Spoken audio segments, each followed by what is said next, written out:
governo ainda prepara o pacote de medidas para viabilizar o ajuste fiscal no Estado. O assunto será encaminhado à Assembleia Legislativa. Meu convidado hoje é o vice-governador Antenor Roberto. Boa tarde, vice-governador. Boa tarde, Jorge. Prazer estar aqui na sua banca, essa audiência.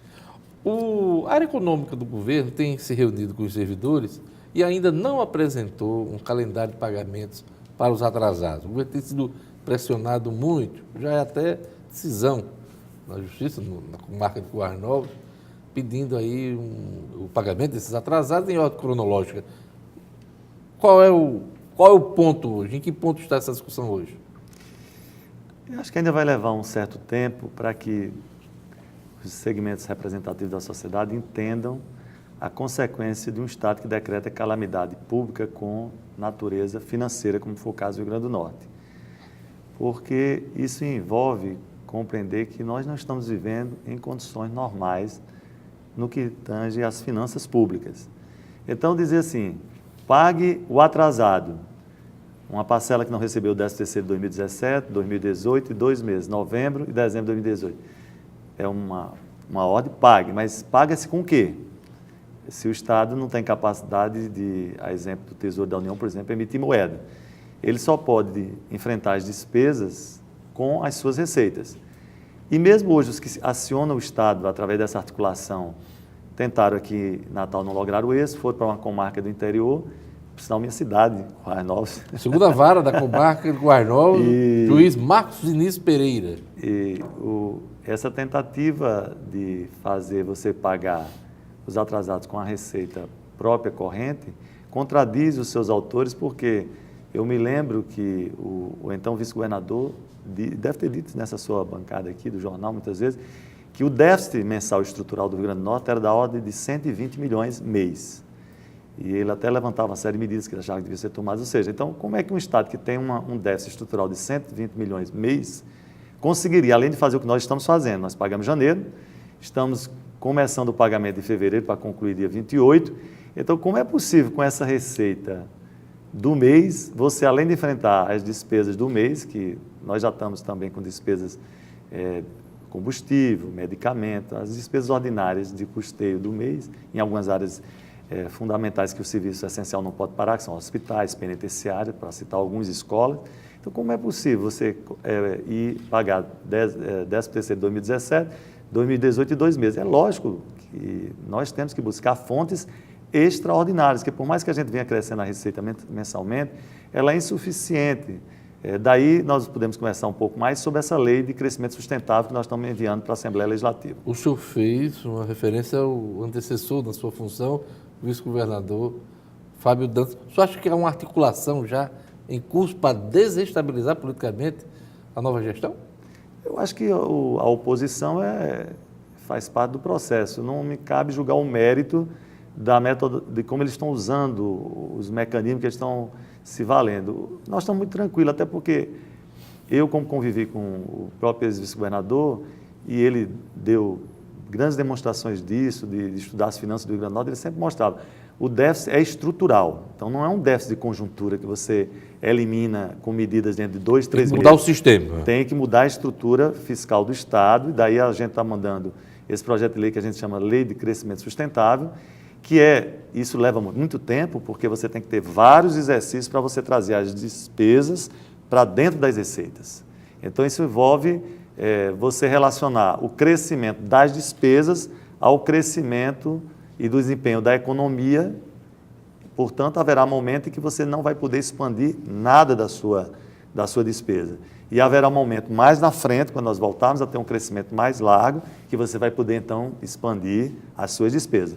Mas é um mecanismo novo que nunca foi utilizado no Estado, que ensejou, inclusive, nós chegarmos a esse estado de calamidade financeira, em que as despesas nunca cabiam nas receitas. Tanto é que o próprio orçamento que foi votado do exercício de 2019, que é o primeiro que nós vamos executar, mas, portanto, proposta de governo anterior, como é próprio da lei, ele já apresentava um déficit muito importante de 1,8 bilhão. Então, ele já mostrava que não cabiam, porque as receitas estavam superestimadas e as despesas subestimadas. Então, esse era um mecanismo com que o Estado trabalhou até haver essa explosão.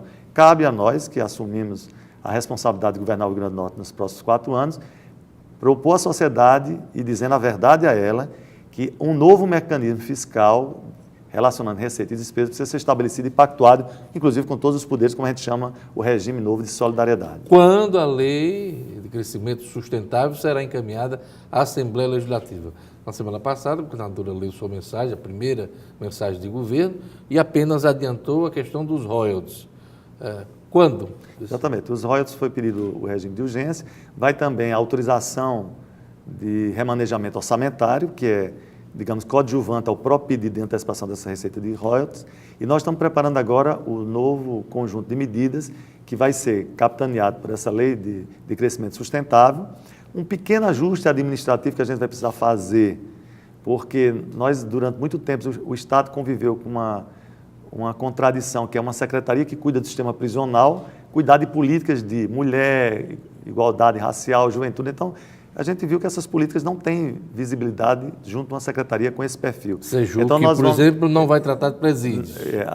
A Sejuc vai se transformar numa secretaria do sistema prisional, isso sem aumento de despesa e criação de carga, até porque nós estamos impedidos pelo nosso limite no tocante à lei de responsabilidade fiscal. Então, nós remanejamos alguns cargos de várias secretarias para que a secretaria que vai tratar de mulher, juventude, igualdade racial, LGBT, enfim, e os direitos humanos, lato sensu, ela possa cuidar dessas políticas e nós seguimos com a antiga Sejuc, transformada em Secretaria do Sistema Prisional, exclusivamente para cuidar do sistema prisional. Tá, então, até porque nós estamos bem claro, Sejuc continua cuidando dos presídios. Com outra nomenclatura, até porque nós já estamos estudando e sintonizados. Até houve uma crítica da gente não ter participado de uma reunião com o Moro, mas isso é parte de verdade, na verdade, é que nós estamos sintonizados com a questão do Sistema Único de Segurança Pública. Já estamos estudando, o Estado já está se antecipando para criar o seu Plano Estadual de Segurança Pública. Então, toda essa sua visão que envolve segurança pública, macro e no sentido do prisional que está dentro desse sistema,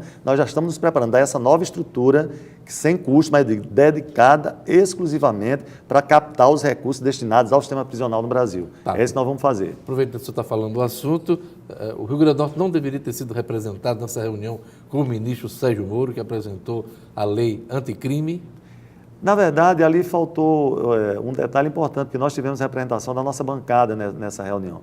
E a governadora Fátima, inclusive, que tinha ido a Brasília, que esse é um dos problemas que nós estamos discutindo com toda a área de turismo, dos que investem no turismo, é que Fátima precisaria aqui para estar lendo a mensagem. Então, não há voos possíveis mais, não sei se você está vendo essa experiência. Ir e voltar no mesmo dia de Brasília já não é mais possível. Tá, mas por que o senhor não representou a governadora? Por que o secretário de Segurança, que é tenente da pasta, não deveria estar lá? A entrevista com o Sérgio Moro, isso é uma questão, digamos que, é um detalhe não ter ido, porque, na verdade, nós já estamos articulando a nossa política de segurança pública e não temos nenhuma hostilidade, até essa questão, seja Sérgio Moro o ministro, nós estamos tratando as relações institucionais respeitando as diferenças políticas, tanto estamos fazendo com a bancada, como estamos fazendo com relação ao próprio governo federal. Por exemplo, Fátima tem ido a Brasília e nem por isso tem sido deixado de ser recebida pelos ministros. Todas as pautas têm sido cuidadas. Então, essa questão do Moro, como eu digo, foi realmente um detalhe de desencontro de viabilidade na agenda em que a governadora pretendia participar e não foi possível. Mas não foi simplesmente um veto? Não há nenhuma orientação, até porque nós temos participado com o Fórum de Governadores do Nordeste. O momento do Brasil é tão grave que só uma pessoa muito desavisada, um governador, que não é o caso da nossa, que está mostrando uma grande maturidade para enfrentar os problemas, poderia confundir processo eleitoral com a gestão num país que vive uma crise profunda e num Estado que está sob escombros no que diz respeito à questão do orçamento e de finanças. Só para concluir esse assunto da lei do crescimento sustentável, quando é que ela fica pronta e será encaminhada à Assembleia? Eu acredito que nós devemos tratar disso na próxima semana, porque uma das coisas que os deputados nos pediram, na reunião que nós tivemos, foi que não houvesse muita fragmentação de envio. Então, como houve o envio da questão dos ROTS, que esse tinha um regime de urgência, os outros nós estamos tentando elaborar no maior número, porque não vão ter regime de urgência, para que a tramitação siga de forma ordinária, como os próprios parlamentares falou em reivindicaram. Pacote, é para usar esse termo pacote, ela usou esse termo pacote. Questão de nomenclatura, eu gosto, como a gente é da área jurídica, a gente gosta mais de falar de um conjunto de medidas, de iniciativas legislativas, mas cada um é livre para usar. Se trata realmente da reunião de vários projetos que serão remetidos. E como os parlamentares pediram para que houvesse uma reunião em número de projetos, não houvesse muita fragmentação, nós estamos seguindo isso. Então, faltavam esses detalhes dessas duas secretarias e nós estamos terminando para fazer o envio desse conjunto de medidas para pedir autorização legislativa, como manda a Constituição e como manda o regime interno da Casa, da nossa Assembleia Legislativa. Reforma da Previdência. O governo está estudando aí a reforma lá, geral, e há uma ideia de votar já os assuntos atinentes aos estados e municípios. O caminho é esse ou, na sua opinião, teremos a reforma aqui votada pela Assembleia Legislativa? Na conversa com os parlamentares, eles acompanharam o pensamento da governadora. A legislação previdenciária é competência concorrente da União com os estados. Mas não é possível você imaginar que um estado possa tomar iniciativas no momento que a própria União está dizendo que vai fazer uma reforma profunda, grandes alterações. É preciso, então, esperar essas diretrizes para fazer a adequação no Estado. Não estamos parados porque o nosso presidente do IPN, Nereu, que já era um estudioso e tem expertise nessa área, Nereu Linhares, está já fazendo o levantamento porque a situação do Rio Grande do Norte era uma situação muito particular. Nós tínhamos um fundo previdenciário que foi sacado, não existe mais. Então, até digamos, a capitalização do nosso sistema, a parte atuarial do sistema, nós já estamos estudando para conectar com essa grande reforma que estão discutindo no Plano Nacional, cuja correlação de força vai determinar. É uma reforma que já começa sempre no Brasil com uma grande confusão, porque dizem que a reforma vem para salvar a economia do Brasil. Aí os setores militares, magistratura dizem que não querem integrar esse sistema. Se é bom, por que não entramos todos nesse sistema? Então a sociedade começa a ver com desconfiança quando alguns setores mais organizados dizem: esse sistema aqui não serve para nós. E serve para o resto da sociedade? Então, esse é o primeiro ponto. É um sistema para universalizar a Previdência, para tratar igualmente e desigualmente os que são desiguais, que é uma das preocupações que a governadora tem é o seguinte: você não pode também ter normas que verticalizam, que tratam a mulher, que tem uma realidade no mercado de trabalho brasileiro historicamente diferente do homem, da mesma forma. Essas realidades históricas, sociológicas, antropológicas, você tem que levar em conta. A mesma questão do homem do campo. Então, eu acredito que, mais uma vez, a sociedade vai debater. Eu acho que nós não somos contra, é muito bom esse debate sobre Previdência. Há um momento que uma sociedade faz esse encontro. Algumas sociedades na Europa, nos países europeus já fizeram, na América. Agora chegou a vez do Brasil. Eu espero que a gente faça isso sem, mais uma vez, sacrificar apenas os que são sempre os mais sacrificados. Então, vamos chamar todos para o mesmo regime, para que todos experimentem as consequências desse regime. Os estados estão buscando receita e para ter apoio a uma ideia do governo federal de quem apoiar, o estado que apoiar a reforma da Previdência vai poder antecipar algumas receitas relacionadas com a tributação, ICMS, o Fundo de Participação, e entre outras receitas. Dá para vincular uma coisa na outra, para apoiar a reforma da Previdência, a receita para salvar os estados? Se for fazer isso, aí vai descaracterizar todo o discurso, porque ele dizia que o discurso era contra a classe política, que faz sempre relações de troca no Congresso Nacional. Parece que a vida está impondo essa realidade. O parlamento é essa relação sempre de trocas, de interesses que conflitam e chegam ao meu termo no processo de negociação. Para nós no Rio Grande do Norte... Mas o senhor acha legítimo que esse tipo de discussão ocorra? A troca institucional ela é legítima, porque para isso que existem as comissões que se constituem no Congresso Nacional e trabalham os temas. O que você não pode ter é a parte que sempre é denunciada e muitas vezes investigada, que é a parte da corrupção que acompanha esses processos. Sendo feito de forma transparente dentro do Congresso Nacional, tem a legitimidade da própria soberania do voto que os levou até lá. Por outro lado, aqui, Diógenes, o mais importante para o Rio Grande do Norte é que mude-se o paradigma de ajuda aos entes federados. Porque, em algum momento da história, o Rio Grande do Norte pode estar melhor organizado do que outros entes federados. Daí, ele se endividou menos diante do Tesouro Nacional. Aí vem uma Mas tem uma dívida de curto prazo, médio e curto prazo, de quase 3 bilhões de reais. A nossa dívida comparada... Servidores e fornecedores. Exatamente. Veja que é isso que eu quero dizer. O tratamento que o Tesouro deu foi dentro de uma relação de endividamento contemporâneo dos estados, que eram frente ao Tesouro Nacional. Mas apenas um estado assinou o regime de recuperação fiscal, que foi o Rio de Janeiro. Exatamente. Né? Aí o que é que o Tesouro faz? Oferece condições a quem deve a ele próprio. Mas é preciso criar um mecanismo de ajudar alguns estados cuja conjuntura econômica levou à situação como o estado do Rio Grande do Norte, você está dizendo. É um estado que quem sustenta o processo de endividamento deles são os servidores, com essas 4 folhas em aberto, que foi o histórico da acumulação, e os fornecedores. Então é um regime muito cruel. Então, é preciso Os que o parlamento... estados não erraram mais, vice-governador, nesse ponto?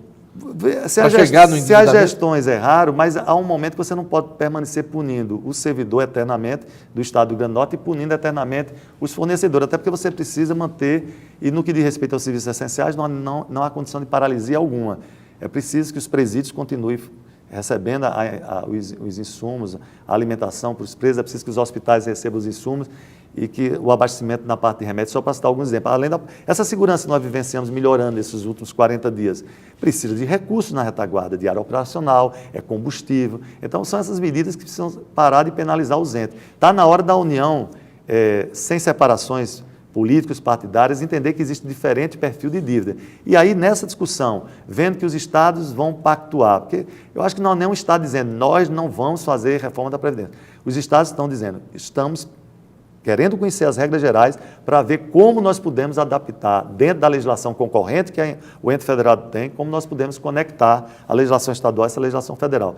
Posto isso, está na hora realmente de haver uma reciprocidade e apoio a estados como o Rio Grande do Norte, que precisam de verbas extraordinárias para enfrentar esse histórico de endividamento causado nas gestões anteriores. Precisa de dinheiro, o Rio Grande do Norte, no curto prazo. Dá tempo para esperar uma discussão morosa da reforma da Previdência? Não, por isso nós estamos tomando medidas como antecipação de royalties, que já tem uma destinação específica, os recursos. Nós estamos vendo a negociação com o Banco do Brasil, da Folha, para também trazer algum alívio. E ainda não deu resposta, né? Todo o processo de negociação, e por isso que a nossa lei é interessante, porque ela está pedindo autorização legislativa para a gente não ficar dependendo só do Banco do Brasil e Caixa Econômica na negociação. Abrir Porque, negociação com outros senão, bancos. digamos, os que vão contratar conosco já conhecem os limites da negociação. Na medida que a gente amplie também para outras instituições financeiras, eu acredito que em melhores condições nós podemos negociar.